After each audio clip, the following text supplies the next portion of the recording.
तेजस्विनावधीतमस्तु मा विद्विषावहै। Om Shanti.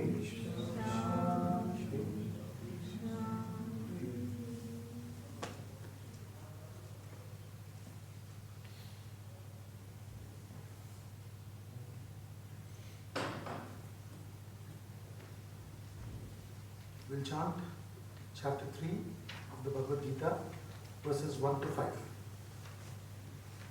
Arjuna uvacha jayasi chet karmanaste mata buddhir janardana tat kim karmani ghore mam niyojayasi keshava vyamishrenev vakyena buddhim mohayasiva me तदेकं वद निश्चित्य येन श्रेयोऽहमाप्नुयाम्।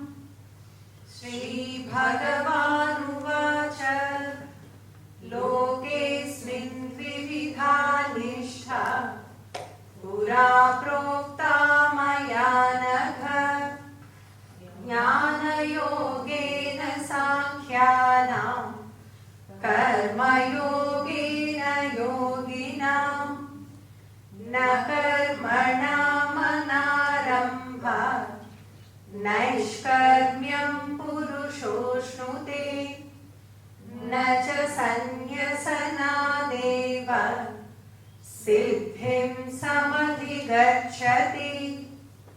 न हि कश्चित् क्षणमपि जातु तिष्ठत्य कर्मकृत् कार्यते ह्यवशः कर्म सर्वः प्रकृतिजैर्गुणैः। Srimad Bhagavad Gita literally means the song sung by Bhagavan Sri Krishna, song of the Lord. The song of the Lord, as you all know, was sung by the Lord on the battlefield of Kurukshetra. It contains the deep philosophy of life and living. And it is beautifully placed in between the story of Mahabharata. The story of Mahabharata has about 100,000 shlokas. Out of that, this 700 shlokas, to be precise, 701 shlokas of the Gita is placed nicely. So always, when the philosophy is placed in the story, you kind of remember the story and then pull out the philosophy out of it. But unfortunately, many of us know the story, but hardly anybody has really studied the Gita. Maybe some of us worship Gita, we respect Gita, we understand that it is something that we need to study, but then we think it is something that we will do maybe after 50 or 60, While this is a philosophy that we need to learn, understand and live. This is a manual of life. When you buy any equipment from the market, it comes with a manual. How to operate that. In fact, when we buy whichever equipment we buy, it comes with a manual, but we never use the manual. We start operating the equipment without reading the manual. But life is not to be done that way. Though we have done that way. So, strictly speaking, this Gita is nothing but philosophy of life and living that needs to be learnt and then lived.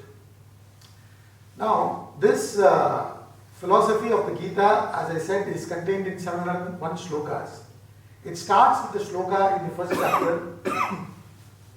Dharma kshetre kurukshetre samaveta yuyutsavaha mamaka pandavaschaiva kima kurvata sanjaya. So the word with which Gita starts is dharma. And the word with which the Gita concludes, the last shloka of the Gita in the 18th chapter. The 701 shlokas are given in 18 chapters. The last shloka of the 18th chapter is ending with the word mama. The first shloka starts with dharma. The last shloka ends with mama. Yatra yogeshwara krishnaha, yatra partho dhanurdharaha, tatra shri vijayor bhuti dhruvo nitir matir mama. So it starts with dharma and mama. Dharma means righteousness, nature, duty, etc. Peace. And mama means my, right?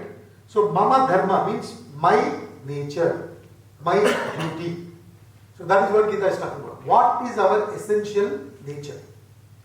Firstly, we need to understand our essential nature and understand the nature of the world and then relate. Otherwise, we will not be able to relate properly. All of us are ultimately wanting to find only peace, happiness, freedom, etc. through contacting the world, right? If you have come to this talk, you obviously come thinking that it's going to enhance your peace or happiness or freedom. If it's going to bind you more, why you should be here? Spending your precious time, you understand? So therefore, it talks about who you essentially are. We seem to know about our outer personality, the physical body. And we know about our inner personality, the mind and intellect. But we do not know about our real personality, the self, the Atma. So Gita introduces ourselves to ourselves. We are roaming around in this world without really understanding about ourselves. Only when we understand about ourselves better, we'll be able to understand about the other people better and then relate with the world better. Isn't it? See, when you are, in case, lost in a desert, supposing you go for a desert safari in the Middle East, and then you're lost in the desert. They left you there and came back, and the mobile phone is also missing. It's not there with you. No GPS, nothing. How will you find your way back? How will you find your way back to your city? There's not a soul on the desert for you to ask. Isn't it? How will you get back? With the help of the sun, isn't it? You know the sun rises in the east. And once that you see, then you know which is west, north, south, northeast, northwest, southeast, southwest. So similarly, we all must know our true nature. Through that only we can guide ourselves. But unfortunately, without really understanding about ourselves, we are spending so much of time knowing about many things without knowing really about ourselves. That is why we are suffering. So Gita, first in these two words, dharma, mama. See, dharma of sugar is sweetness. Dharma of bitter gourd is bitterness. You take away sweetness, it won't be sugar. A thing will not be what it is without that. That is called dharma. You understand? So you won't be what you are without the Atma, the self. So that is your true nature. Knowing about that and then starting your journey is the right way to go about. Therefore he says dharma, mama. Within these two words, the Gita philosophy is beautifully packed. And then the background, just before going on to the chapter, little bit background you need to understand. Out of the 18 chapters, we are going to do the third chapter today. Right? So before this, there is already first chapter and second chapter. So we need to get the line of thought so that we could continue. So we'll spend some time on it. See, the entire Gita, it's a beautiful line of thought. You understand? It's a conversation between Arjuna and Sri Krishna. The disciple and the guru. Though they are friends, in the Gita, it is a conversation between the disciple and the guru. And it is all in the question answer session. So what is it trying to tell us? To be able to gain the knowledge, you've got to eke it out through questioning. The very term educate means to eke out, draw out, not push the information from outside, which is what majority of us are going through nowadays, Just putting in so much of information and there's hardly any questioning, hardly any reflection, hardly any knowledge being drawn out. We are all more informed, but are we really educated is a question that we need to ask ourselves. So it is all question answer session. Arjuna is drawing out the philosophy from Sri Krishna. Lord Jesus Christ says, don't cast pearls before swine. You understand? There's no point talking to people who are not interested. You understand? So, you have to eke out So Arjuna is eking out, thanks to Arjuna, that this philosophy is given to us. And the message in the Bhagavad Gita is actually message given in the Vedas. It is actually the message given in the Upanishads. See, we all know that there are 4 Vedas: Rig, Yajur, Sama, Atharvana. And the term Veda means knowledge. You understand? The term Veda means knowledge. So we have these 4 sources of knowledge books called Rig, Yajur, Sama, Atharvana Veda. And each of these Vedas has 4 parts to it. Mantra, Brahmana, Aranyaka and Upanishad. Mantra, Brahmana, Aranyaka and Upanishad. Mantra, Brahmana, Aranyaka put together, the first 3 parts are called as the beginning part of Vedas. Veda Purva Bhaga. Beginning portion of Vedas. Which talks more about the rituals, which is preparation. What I am doing now also is preparing you for the 3rd chapter. Isn't it? So the preparation is very important. Even when you are going to sow the seed in the field, you got to prepare the soil. If the soil is not prepared and you sow the seed, it's not going to germinate. So the ritualistic portion is about preparing the human being for the philosophy. Are you with me? And then the philosophy of life and living is given in the Antbhava Vedas. The last portion of Vedas is called Upanishad. Upanishad philosophy, where the philosophy of life and living is discussed. It is given in the Antbhag of Vedas. Therefore, Upanishad is what? Vedanta. Antbhag of Veda is Vedanta. Upanishad is Vedanta. But Upanishad is given to students who were seeking this knowledge, who were mature, who were ready, and they sought the Guru in the deep jungles of Himalayas, and then they asked these questions and they found their answers through tapas. You understand? But they are more introverted, they are more contemplative in nature. But that philosophy has to be diluted to be brought to us, people like us, who are more active in the world. You understand? We are not seeking and going to find a master in the Himalayas, leading everything and then asking, right? So that is what Upanishads did. So Upanishads didn't want to waste time. They just gave the philosophy very cryptic, very terse. But the same philosophy is diluted to Arjuna, because Arjuna is a man of action. He is a prince. You understand? He is a man of action. He is in the world. So the same philosophy, Upanishadic philosophy, is brought down in these 18 chapters and given to Arjuna, through Arjuna to all of us. In the there's a prayer, invocatory prayer for the Bhagavad Gita. It's given by Madhusudana Saraswati Swami. And there is a shloka in that. There are 9 shlokas. It's called Dhyana shlokas. And one of the shlokas is Sarvopanishado Gavo Dogda Gopalanandanaha Partho Vatsa Sudhir Bhokta Dugdam Gitamritam Mahat. Sarva Upanishada Gavaha. Means what? All the Upanishads are cows. Sarvopanishada Gavaha. Partho Vatsaha. Partha is the name of Arjuna. Right? And Arjuna is the calf. The cows, Upanishad, Arjuna has the calf. So Sarvopanishada Gavaha, Partho Vatsa Sudhiya. Right? And then the milk is what? The knowledge of Gita drawn from the Upanishad. And it is, the cow is going to be giving milk only when the cow is inspired. The cow is inspired by the presence of the calf. So in the presence of Arjuna, the student, the cow is inspired and the cow is giving the knowledge. So today's class will be better if you inspire me. You understand? So in other words, the calf inspires the cow and the cow gives the milk. The milk is the Gita philosophy, right? And it is universal. Though it is given to Arjuna, though the milk is given only to the calf, is it only meant for the calf? Little bit we give to the calf and the rest we are only drinking. You understand? So the philosophy of Gita is applicable for each and every one of us. It is the milk. When we take it, when we consume it, it will help us. And then he says, who really enjoys it? Wise people.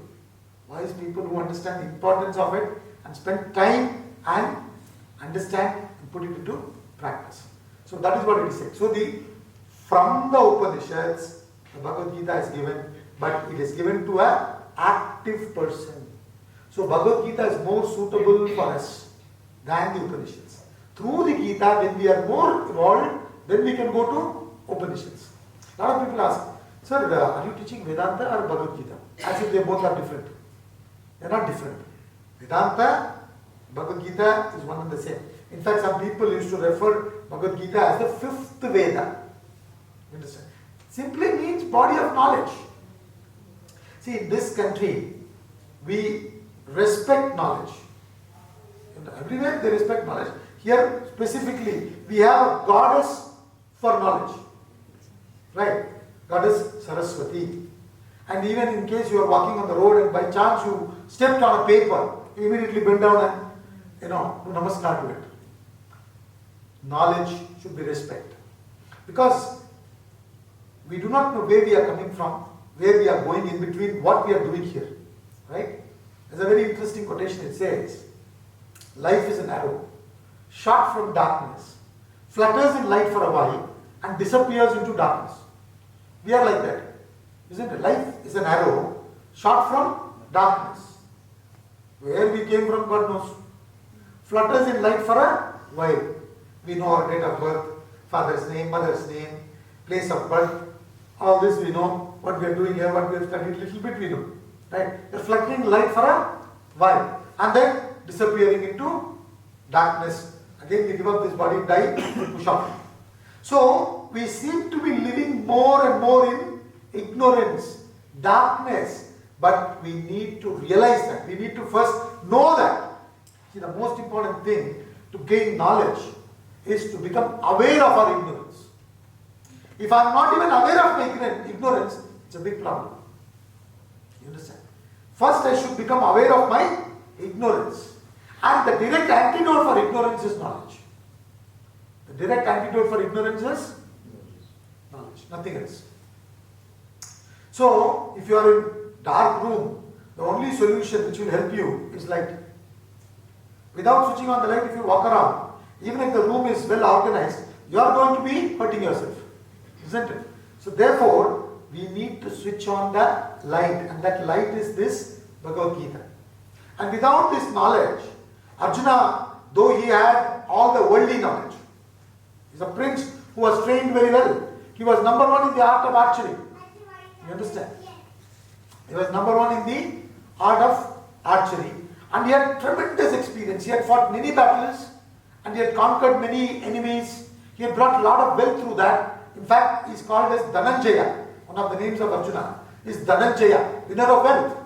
So he has experience, he has knowledge, he had tremendous skill. You name it, the best resume that you want to have is Arjuna's resume. You understand? But he succumbed on the battlefield. We all know the story, so I'm not getting into the story. He came on the battlefield, he succumbed, and then he couldn't handle his emotions. And then he said, I will not fight. And luckily he surrendered to Sri Krishna in the second chapter. And he asked, Karpanya dosha upahata swabhavaha prichamitvam dharma sammuda chetaha yashreyasya nishchitam ruhitam me shishyasteham shadimam tvam prapannam. Verse number 7, chapter 2. That is when he surrenders. That is actually when Arjuna becomes the student. You understand? Till then he is only talking as a friend. In fact, in the first chapter, he is going on defending his stance, not wanting to fight. You understand? He doesn't want to fight, having seen his kith and kin, especially Bhishma Pitamaha, his own great grandfather, and his guru, Dronacharya. After seeing them, he succumbs to his emotions. He doesn't want to fight. He thinks he's going to kill his kith and kin and he's going to commit a big path. He shouldn't be killing, he should be doing this. And he tells Sri Krishna, we were about to commit a sin, let us go out. As if he is helping Krishna. As if Krishna doesn't know what to do. You understand? That's how he talks in the first chapter. He is not there listening. He is only talking as a friend. And Sri Krishna keeps quiet. He is not talking He's just waiting for Arjuna to become a student. You understand? Waiting for Arjuna to become a student. So, after Arjuna becomes quiet, in the second chapter, which is called as Sankhya Yoga. The first chapter is called as Arjuna Vishada Yoga. Yoga of Arjuna's state of despondency. And then second chapter is called Sankhya Yoga. Sankhya Yoga means yoga of knowledge. A person who is suffering from ignorance, not knowing what to do, the solution is knowledge. And that knowledge is given in the second chapter. And then in this chapter, having gained the knowledge, you got to act. You remember what we said in the last 2 days. What is the use of all these ideas? What is the use of all this knowledge? Ultimately, you got to implement it. If you don't implement it, what is the use? Ultimately, you got to implement it. So, therefore, he is giving karma yoga, yoga of action here. So, when Arjuna keeps quiet, after saying, I will not fight, Sri Krishna speaks, but he's not giving knowledge in the second chapter in the beginning. He says, Kutastva kashmalabidam vishame samupastitam anarya dushtam ashwaryam akirtikara Arjuna klaibyam masmagamam parta naitadvayupapadyate shutram hridaya daurbalyam tyaktotishta parantapa. Oh Arjuna, wake up man, you have fallen into this kind of a situation in a crisis. A person of your stature with all these kind of talents, information and everything, you are succumbing to your emotions. What a weakling you are. They say in English, a strength of a chain is its weakest link. It's not strength of a chain is its weakest link. All the link may be very, very strong. But one particular link, if it is plastic, then that's it. One particular link is plastic, there is no use using that chain to, for anything. Therefore, the real strength of Arjuna was tested on the battlefield. You understand? He has to fight the enemy within. In fact, the enemy is within. We did study this in one of the talks. Ego and mind. Egocentric desires and egoistic attitude. The enemy is within. दूसरों को जय से पहले खुद को जय करे. Understand? First we have to conquer the enemy within, and then we have to go and conquer the world, the challenges of the world. So he whips him up with powerful words, and that is when Arjuna really wakes up. And when he wakes up, he surrenders to Sri Krishna. He understands, I don't know. These three words are very important. I don't know. You may be having 3-4 lines of degrees, but when it comes to my own handling of my own emotions, my own likes and dislikes, I must realize that I don't know. Right? Then only will seek. So he seeks the knowledge. And from the second chapter, verse number 11, the actual Gita is given by Sri Krishna. The actual Gita, though I said it starts with Dharma, Mama and all that, then technically speaking, the verse with which Gita starts is verse number 11 of chapter 2. Because after Arjuna has become the student, you understand? And this philosophy that Sri Krishna gave resurrected Arjuna, who had completely fallen and succumbed to his emotions. In our case, we are okay. We have not fallen that badly. You understand? We are fine. Neither are we like Upanishadic students, nor are we in the condition of Arjuna, who is completely stressed. A man who was completely stressed, in fact, he says in the first chapter, I am having auriculation, my skin is burning. What does that mean? Meaning he is stressed. A person who was completely stressed, Gita resurrected him. So, whatever may be our condition, we can find hope in the knowledge of the Gita. But we need to understand it. That's why Swami Chinmayanandaji started this tradition of Gita Jnana Yajna. Gita Jnana Yajna. Everywhere there was only fire worship in the name of Yajna, which is also very important, no doubt. But people are only going to do this Havan, everywhere. But there is something called as Jnana Yajna. See, when you talk about Yajna, Yajna means what? Functioning in the spirit of service and sacrifice. Are you with me? And yajna also is the fire worship. So in yajna, you do havan. There is fire into which you offer something. The fire shoots up and blesses. So there is an offering and kindling. Offering and kindling. So in Gita Jnana Yajna, what is offered? Our ego is offered into the fire of knowledge and our wisdom is kindled. This is the tradition Swami Chindanandaji started. We all should be grateful to him. You understand? And then he said, every city, everywhere, we should have this knowledge yajna. Light the lamp of knowledge. And then weekly classes will continue in that city and then everybody will read the Gita book. Like that, you will be able to gain the knowledge completely. That is what he did. Great vision. And then my Guru and many teachers have continued this tradition. So in that way, we are starting this yajna today here and we will be doing third chapter, Karma Yoga. So in the second chapter, first chapter is all Arjuna succumbing to his emotions. And the second chapter, first Sri Krishna gives the highest knowledge. Who you are and why you are suffering. This is very important. Who you are and why you are suffering.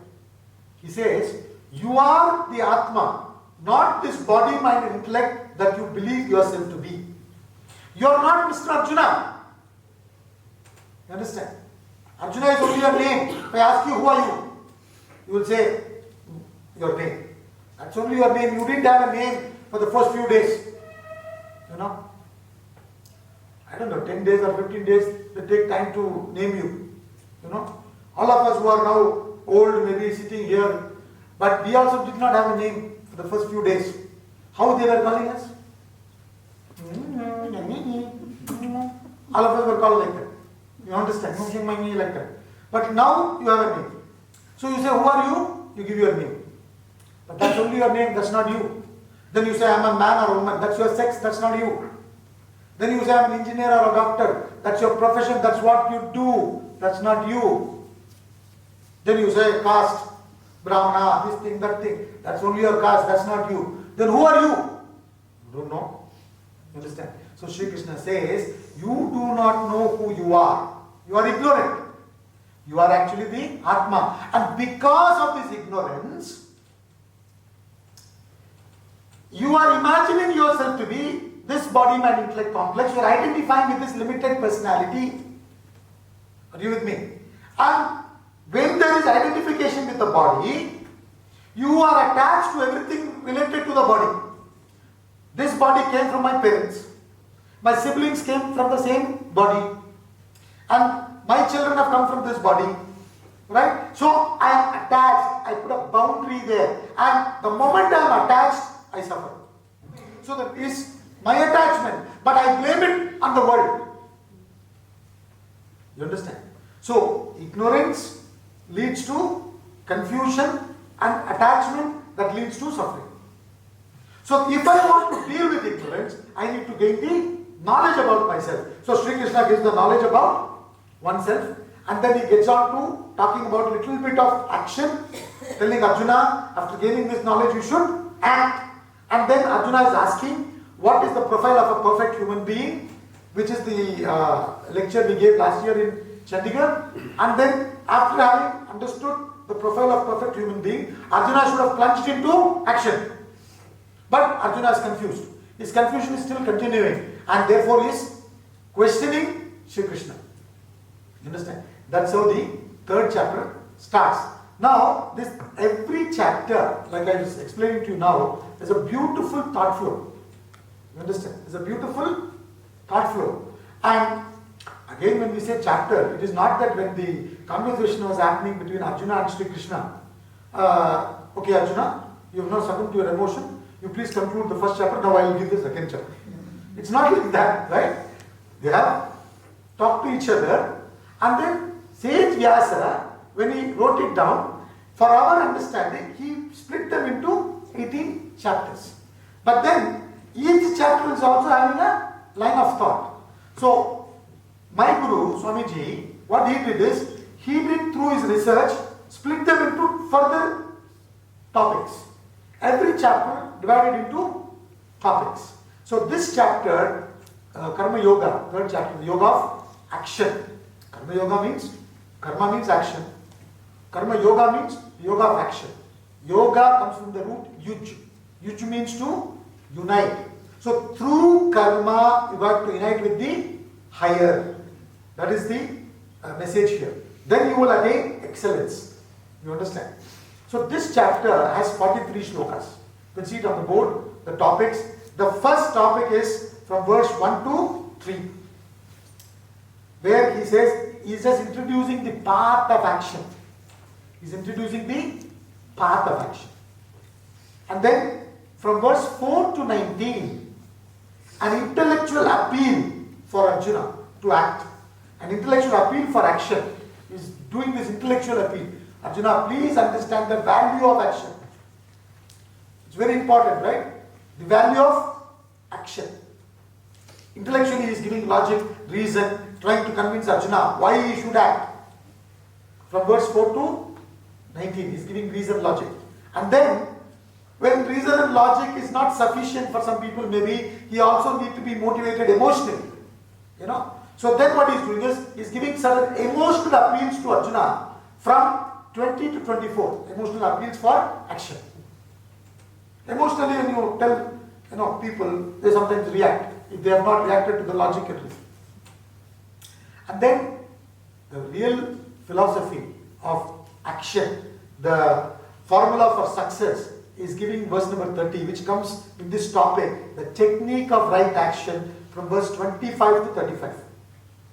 From verse 25 to 35 is the technique of right action. Verse number 21, when there is one emotional appeal, he is giving the very important leadership quality. You understand?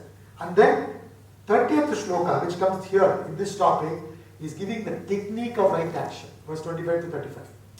And then 36 to 39, impediments to right action. What are the obstacles one would face to action? 36 to 39. And then 40 to 43 is talking about the way to overcome the impediments. What are the ways to overcome the impediments? It's a complete science of action. You understand? The importance of action, right? And then why you should act, how you should act, so that you can be both productive and peaceful.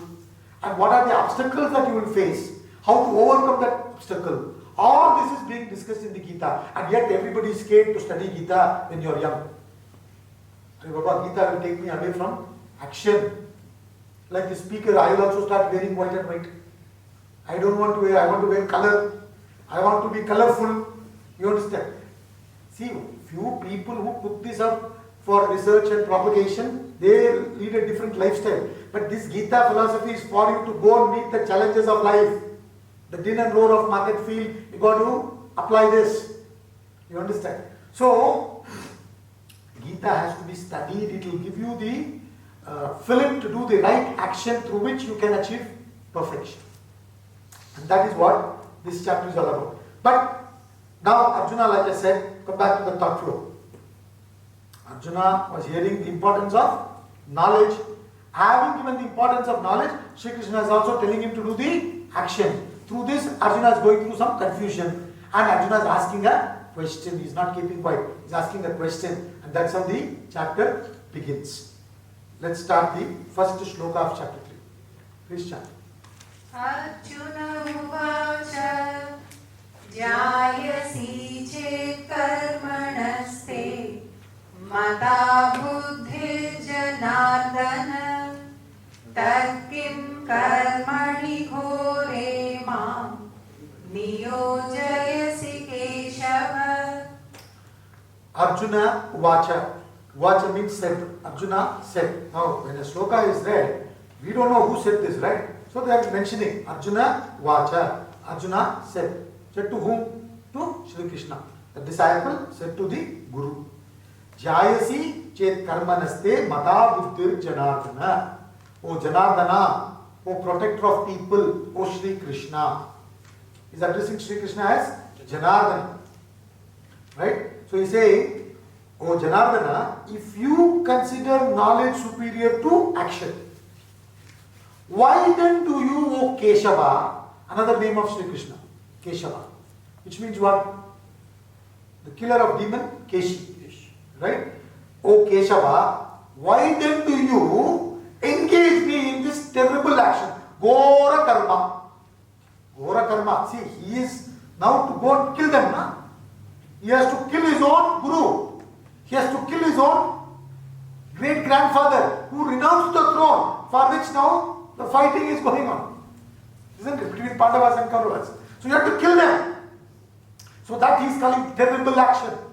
So he says, Jayasi chet karmanaste matabuddhir janardana kim karmani gore maam yojiyasi Keshava.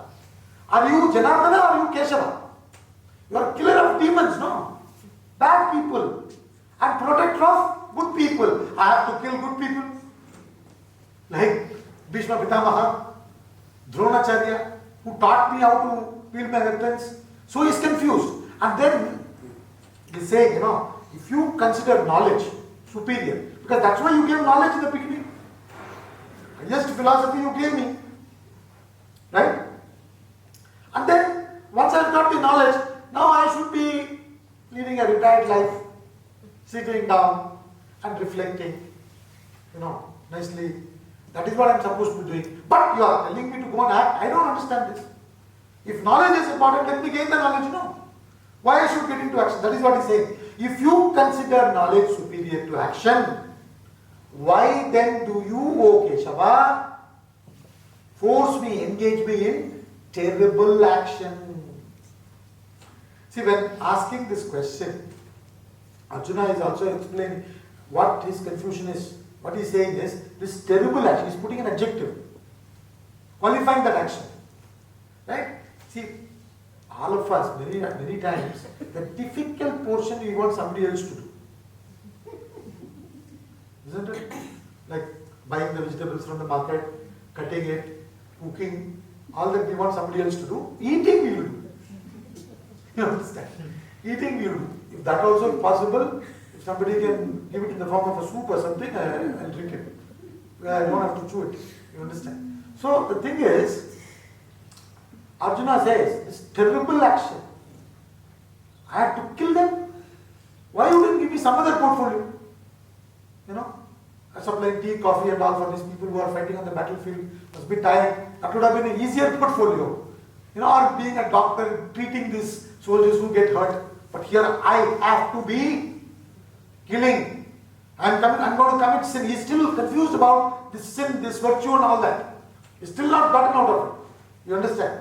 Therefore he's asking, oh Janardana, if you consider knowledge superior to action, should I not be going to something that is superior?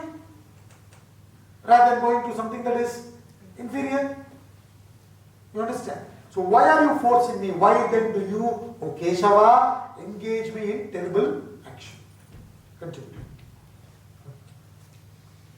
Vyamishvenev vakyena buddhim mohayasi vame tadekam vada nishchitya yena shreyohamapnuyam.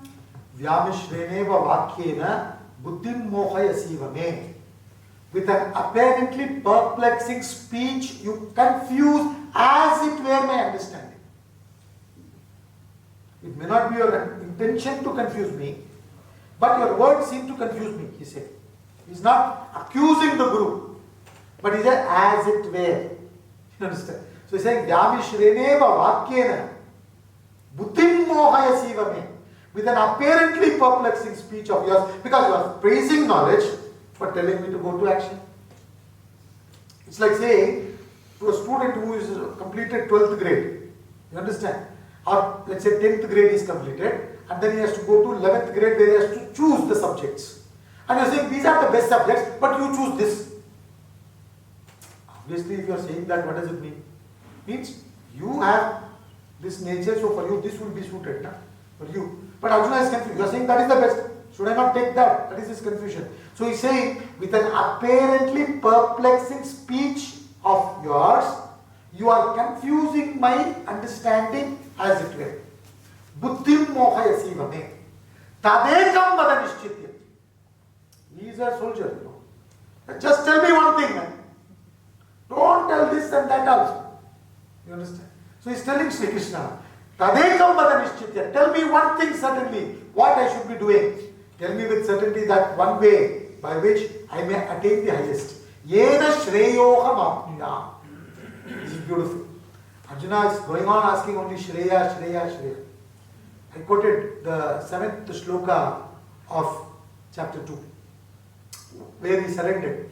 He says, Karpanya dosha upahata swabhavaha prichami tvam dharma sammuda chetaha yashreyasya nishchitam bruhitam me shishyasteham shadimam tvam prapannam. So when he said that, what he is saying, my nature is overpowered by the taint of pity. It's clear what is his problem. Emotions. My nature is overpowered by the taint of pity. Prichami tvam dharma sammudaha. I'm confused about what is dharma. What I'm supposed to do now.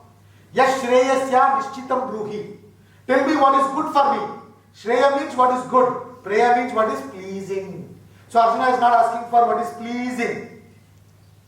He is asking what is good for me. You understand? Yashreyasya nishchitam bruhi. With certainty tell me. Why you should tell me? Shishyasteham shadimam tvam prapannam. I am thy disciple. Therefore you should tell me. I am surrendering. So there also he said Shreya. Now also he is saying what? Shreya. Yes, Shreya. What is good for me? So tell me with certainty that one way by which I may attain the highest. So isn't it Shreya good for me to gain the knowledge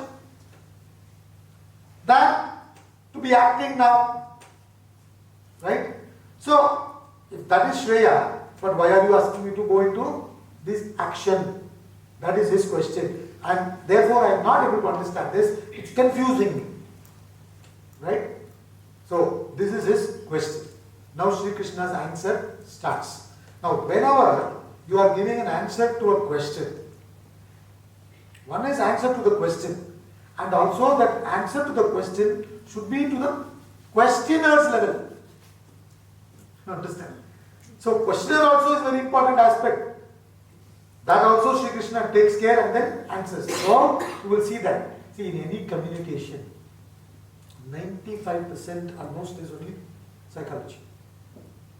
Only 5% or 1% is message. Prepare, and then so Sri Krishna gave us a pause between the question and the answer. Right? So that is the question. With an apparently perplexing speech of yours, you are confusing my understanding. So please tell me with certainty what is good for me. Let's get on with the next shloka, which is the answer for the question by Sri Krishna.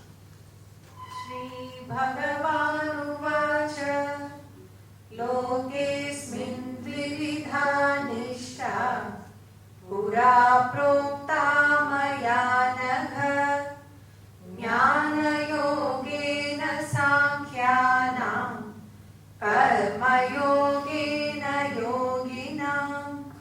Sri Bhagavan Uvacha.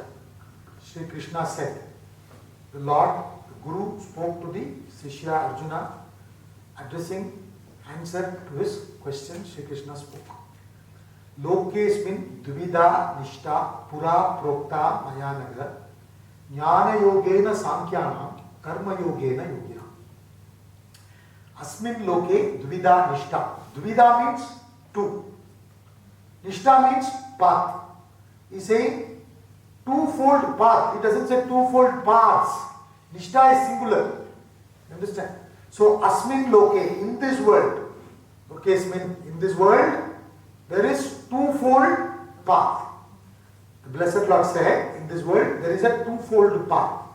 Asmin loke dvida nishta. Pura prokta maya naga. As I said before, O Anaga. As I said before, O Anaga. Anaga means sinless fellow. Sri Krishna is addressing Arjuna as sinless, pure guy, good fellow. As I said, whenever you communicate, you got to constantly keep on doing this preparation, buttering, nice, very good fellow, you are wonderful, go on, you are absorbing it very well. you are an idiot, buffoon, you keep saying that, he will not listen. Right? So, oh Anaga, and it is true also, Arjuna is relatively a good fellow. So, Anaga, oh sinless fellow, as I said before. Now, what is this as I said before? Now, this requires a little bit of interpretation. Because where he said before, he is not said now. He is only talking. As I said before, could be referring to the second chapter, but here he is in this word twofold path. When did he say? You understand? See, any master, when they say I, me, and all that, they refer themselves to the Atma. Right? Now, I could mean the body mind intellect complex, or I could mean the Atma. The Atma in me is the Atma in you and all of us. You understand? So, I said before means what? The Atma spoke through different masters in the past through the Vedas. So, he is trying to say that this is coming from Vedas, which has already been explained. I said does not mean Mr. Krishna said. Are you with me? It is the same self that has been pulsating in everybody in the past, present. It is pulsating now, it will pulsate in the future. So the self spoke in the past. You understand? Through some master. So many masters have come and gone. So they have given us this Vedas. So this is Vedoktam. This is coming from Vedas. So that way if you see, that is why they say the author of Vedas is who? The Lord Bhagavan, the Brahman, the ultimate reality. The word Atma means the self, the true self, with reference to the individual. But the same Atma is referred from everybody's point of view, from the macrocosm point of view, you use the word Brahman or God in English. Understand? Brahman means vast, which is referring to God, G-O-D, God. And that God spoke. God is not a personality. The reality, any sage who was in meditative state and dropped the ego and merged with the self, right, identified with the Atma and spoke, that state of inspiration. So it is coming from time immemorial. I have already said in the Vedas, in the Upanishads, what? There is a twofold path. What are the paths? There are two different paths. The path is one, they are two different folds. Primary and secondary. You understand? Which is Jnana Yogena Sankyana Karma Yogena Yogina. See, the path of knowledge for the Sankyas. Sankyas means contemplative type. Right? And Karma Yoga, the path of action for the yogis. Yogis meaning the active type. See, generally, all of us in the beginning, we have so much of desires, isn't it? Too many desires. We got to act, to do this, that. So many things. I got to get this knowledge. I got to find a career. I got to achieve this. I got to achieve that. Then slowly, after going through all that in life, then you become a little bit reflective. Yeah, चलो ठीक है. बहुत सारा कर दिया मैं. सही इस रास्ते में जा रहा हूँ क्या मैं? Understand? What is the use of all this? You start maybe thinking little later, right? So in our Shastras also what they did is, our life was split into 4 stages. Brahmacharya, Grahastha, Vanaprastha, Sannyas. Supposing a person lives 100 years, right? Approximately I am saying the first 25 years is Brahmacharya Ashrama, where you just study, reflect, gain the knowledge, strengthen your personality. Then the next 25 years is the time where you go and express your desires, your nature, and then slowly you got to rise above that also, not stagnate. All of us once upon a time played with toys, teddy bear. You understand? Once upon a time, not now, right? Played with teddy bears. So you grew out of it. Supposing you come with a teddy bear here, and keep it next to the next chair next to you. I mean, we'll say, kya ho gaya? So you have to grow, right? To grow out of that state. So through Grahastha Ashrama, You lead life. See, when you are a brahmachari, most of the time you are just more and more for your life you are living now. The moment you get married, you are sharing your life with another person. So there is a lot of sacrifice that is starting. Supposedly starting. Should start. And then when you beget children, there is more sacrifice. You understand? Slowly, slowly you rise above your desires, your ego. You understand? Slowly, slowly you rise above your ego. So that stage is also to help you to rise further. Are you with me? If you properly understand it. And then your mind goes to the higher things. So what happens is, you are not interested in the same game of just acquisition and enjoyment. Acquisition, enjoyment. You've seen it all. Bahut ho gaya. Now let me concentrate on something higher.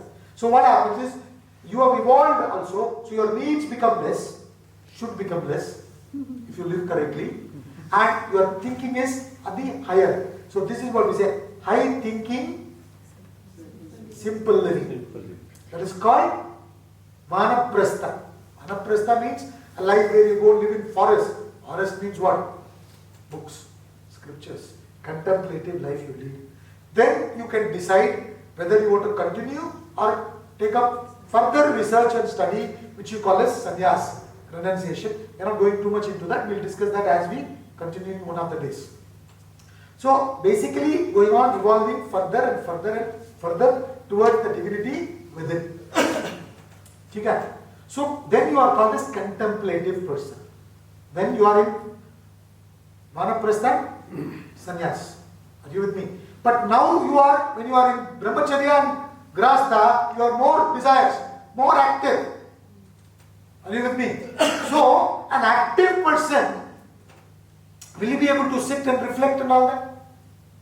He can't. You understand? Supposing we say, every day we are going to have 4 or 5 sessions, we want to complete this in one day. You leave me alone, I have my work, I have to do this, that. Only other people who have that ability to come and sit will be able to sit. See, in the ashram, which they spoke about in the beginning, Swamiji is founded in the year 1988. Students are studying 3 years full time there. 3 years full time. They don't go back to their house at all. And full day schedule is there from 4 a.m. to 4:15 a.m. to 9 p.m. And we have 4 study sessions. 2 self-study sessions and 2 lectures, or 1 lecture and 1 group discussion. Understand? There's more of study and reflection. How many of us can take that? Once in a week class you are comfortable. 1 week you attend the class, rest of the day you pursue your desires, this is more comfortable. Slowly maybe you will grow to that. So initially everybody is extroverted. Nothing wrong in that. Are you with me? Initially everybody is extroverted because you have too many desires. And you need to therefore direct those energies, like I discussed in one of the sessions. You got to direct your energies. So for the active category of people, I have given the path of action. You can't sit and reflect. You've got to take the knowledge, little bit study, and then plunge into action. And while putting it into practice, slowly, slowly you will understand life. Then you will become more and more contemplative. When you become more contemplative, then you can be into knowledge. Are you with me? See, same another parallel story we know of Siddhartha. Siddhartha was also a prince. Isn't it? Mahavir was also a prince. Right? But when Siddhartha took to this, he had no thought of the world. He became Gautam Buddha. Right? He had no thought of the world. When he came back and he was living as a beggar in his own kingdom, his father was begging, "Arey Baba, please, this kingdom is yours. Come back, come back." Again, my father himself is calling back, now I'll get back. He didn't think like that. But if you see in the first chapter of Arjuna talking, where Arjuna is talking, he is saying, even if I kill them and get this kingdom will be tainted with the blood of these people. He is still interested in the world. When he is still interested in the world, how can he go and do contemplation? See, a person like Arjuna, supposing you take him to Vedanta Academy, ashram, and to study this full time, he enrolled. Then he will be thinking, yeah, I came away from the battlefield But this Yudhishthira, Bhima and all these fellows are still fighting. Now who is winning? What is the score? Like we do in the offices, we do that. Nah? We are sitting and working, every now and then we want to know what's the score going on, what's happening. Isn't it? Who is winning, how much run, has he hit century or not? They're going on finding out, right? So Arjuna will be interested because his mind is very much there. He is an active person. So an active person will have to be in the world. He just takes little knowledge, then gets on to the field. Then he has to become mature. You got to prepare to go in and take the knowledge. So that you can consume more and go deeper and deeper. Are you with me? So this world is the laboratory for us. We can't leave this and go somewhere. That's wrong. It's a wrong understanding that we have, most of us.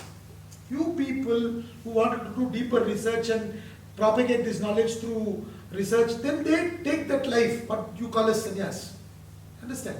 That's a very dedicated life. That is not for everybody. So, this is the laboratory into which you got to put the knowledge into practice and then develop maturity. When you can live simple and it doesn't bother you what is happening in the world. Like in the case of Gautam Buddha ji or Mahavir ji. You understand? So, he says, for the contemplative people who are evolved, I have given the path of knowledge. And for the active people, I have given action.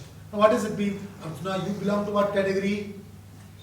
Kshatriya. You belong to Kshatriya, an active person. Therefore, you got to act.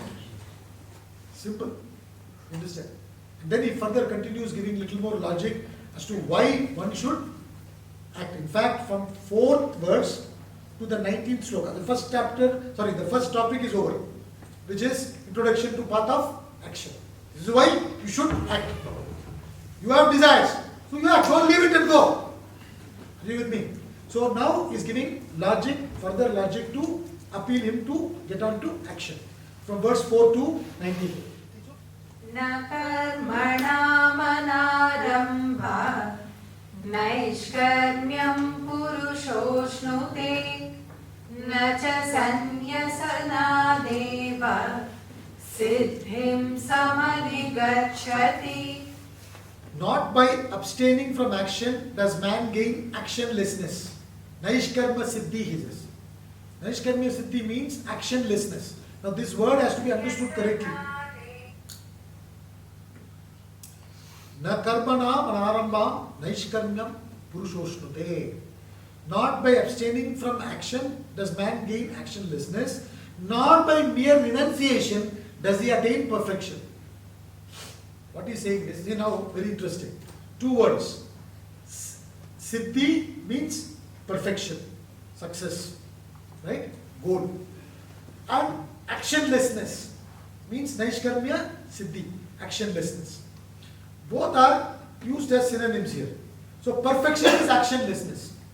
Oh, that means I should become inactive. This is how a lot of people understand. No. The term is very technical. Here when he says actionlessness, you need to understand it correctly. It is not being inactive. Nobody needs training to become inactive. To postpone, do you need any training? Have you ever seen in any organization? How to postpone 5-day retreat. Full 5-day retreat, how to postpone. You will postpone that retreat. You will not go. You understand?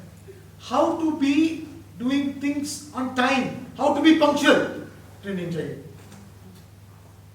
Isn't it? How to get stressed. 5-day retreat. Have you ever heard? How to overcome stress. Isn't it? So, when he is talking about actionlessness, it obviously cannot mean not doing action.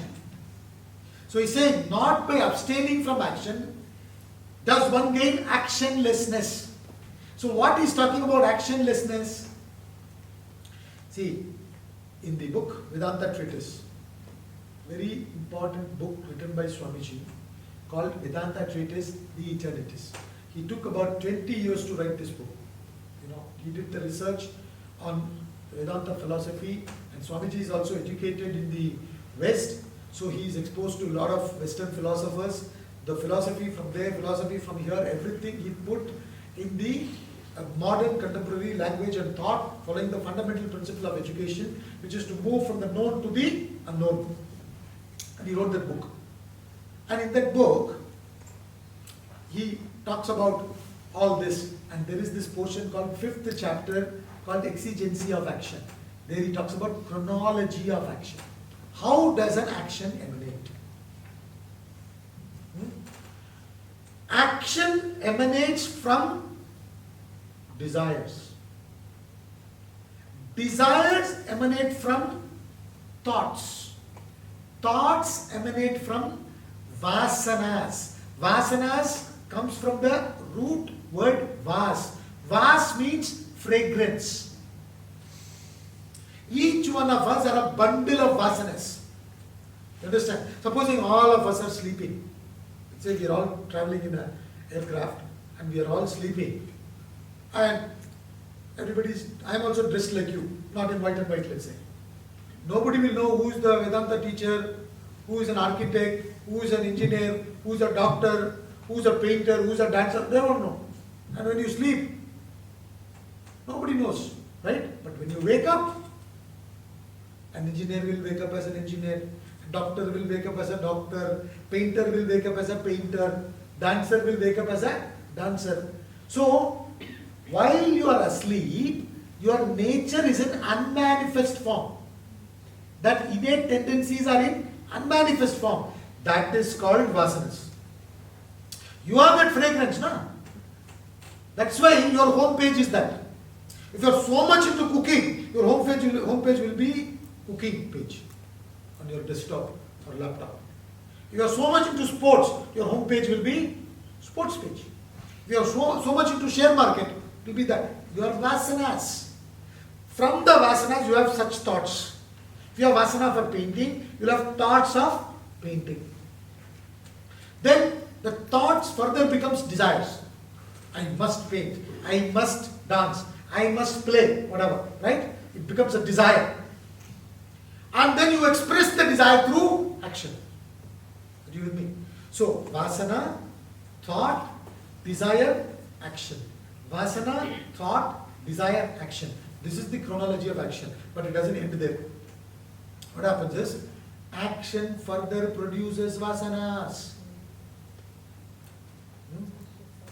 You go to your friend's house.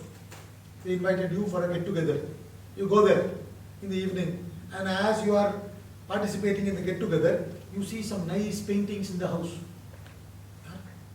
These are beautiful here. I must also have some painting like this in my house. You develop, going on thinking about it, then what happens? An impression is formed in you that I must also have such paintings in my house. So you are coming back with vasanas. So from vasana, thought comes, from thought, desire comes, from desire, action comes, and from action, again vasanas come. Like how from seed, tree comes, and from tree, seed comes. So like that, you are going, doing the action propelled by vasanas, and further producing vasanas. This is the chain. So you act to fulfill the desire, but you come back with more desires. This is called bondage. This is what we are doing now. We are running to fulfill. But having fulfilled, you've come back with 20,000 more desires. So you feel like you are achieving also, you feel like you are empty also. You are caught in this cycle. So if you want to get out of this rut, then what you have to do? You have to empty the vasanas that are there and not create fresh vasanas. So when you know how to empty the vasanas and not create fresh vasanas, then you know the technique of life and living. You keep saying, no, technique of living. What is technique? You understand? Technique of living means you are expressing your vasanas and don't create further vasanas. We are all Abhimanyus when it comes to living. Abhimanyu knew how to enter the Chakravyuh. He didn't know how to get out. We also entered. Pata nahi kaisa jana. This door is open. If you want to go out, you can go. But I am talking about life. You understand? So, we are entering trying to fulfill the desire and be happy, but they are coming with more and more agitation, desires. So therefore in Vedanta we say, God or perfection is what you, as I said in the beginning, which Sri Krishna explains, you are that divinity, Atma. You are that divinity, Atma. Right? But you do not know that. As a result, you are imagining yourself to be this limited individual. And that limited individual, as a limited individual, you have this imaginary void, which is imaginary, so you are now trying to complete it. But how? By sending your thoughts towards the world. And thoughts going from you to the world is desires. Right? So, you are producing more and more desires. So, who are you? You are that perfect divinity, God, plus these desires. So, human being is equal to God plus desires or vasanas. God plus vasanas. Okay? Human being is equal to God plus vasanas. Perfection plus vasanas. Samajh rahe? Now, then who is God? What is perfection? Perfection is equal to, God is equal to human being minus vasanas. Isn't it? X is equal to W plus Y. Then W is equal to X minus Y. So perfection is equal to human being minus desires, vasanas. So we got to rise above our vasanas. So when you say there are no desires, when there are no vasanas, there are no thoughts. When there are no thoughts, there are no action. That stage where the vasanas themselves are emptied, that is called actionlessness. That is called siddhi. That is called perfection. So actionlessness is not acting. Acting to rise above the vasanas. Okay, now another question comes if you are properly thinking. Hey Baba, vasana, thought, desire, action. अगर मेरा पूरा वासना खत्म हो चुका है, तो I will not act, no? I'll become inactive. Right? These questions come. If you have these kind of questions, or if I put that question in you, I purposely put that question in you, because later on in this chapter he is giving the answer. So at least I make sure you will be coming regularly. You understand? So I'm not going to answer that today. If you come regularly, you will get answer for such questions. So he is only saying actionlessness is perfection, but actionlessness is not inaction. Actionlessness is vasanalessness, desirelessness, rising above the desires, rising above the vasanas. You get it? And that you cannot achieve through inaction. If you simply sit down, you cannot achieve that. You simply sit down, you cannot achieve it. You got to do something about it. And what that something is going to explain. So today we will stop here. Though I want to do a little more shlokas, because of certain disturbances, we couldn't continue. I don't want to do it in a hurry. Okay? Tomorrow, I request all of you, please come by 6:15, sit down and enjoy the bhajans. Sharp 6:45, we will begin. Right? Let's continue.